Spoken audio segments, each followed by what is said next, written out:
Tayo ay manalangin ng pasasalamat sa Diyos. Amang makapangyarihan, lumalapit ako sa iyo ngayon ng may pusong puno ng pasasalamat.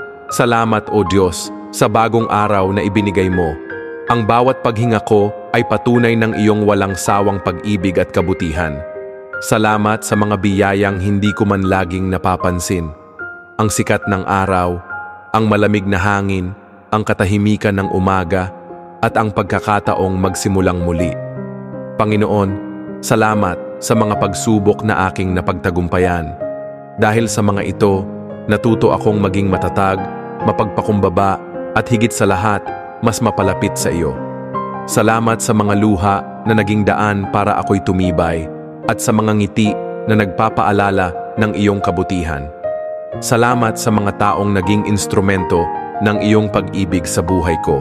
Pamilya, kaibigan, kahit mga estrangherong nagpaalala ng kabutihang walang kapalit. Patawad kung minsan ay nagrereklamo ako, kung nakakaligtaan kong magpasalamat.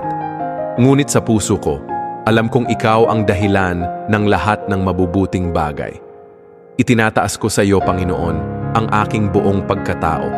Naway tulungan mo akong laging makita ang kabutihan sa likod ng bawat sitwasyon at matutong magpasalamat hindi lang kapag maganda ang kalagayan, kundi lalo na sa panahon ng pagsubok. Turuan mo akong maging ilaw sa iba, isang pusong mapagpasalamat at bukas palad na nagpapalaganap ng iyong pag-ibig. Panginoon, salamat sa iyong presensya sa bawat araw. Salamat sa pagyakap mo sa akin sa oras ng takot. Salamat sa pag-asa, sa kapayapaan, at sa pananampalatayang hindi kailanman nauubos. Sa iyo ko ibinabalik ang lahat ng papuri at pasasalamat. Ito ang aking dalangin sa ngalan ni Jesus. Amen.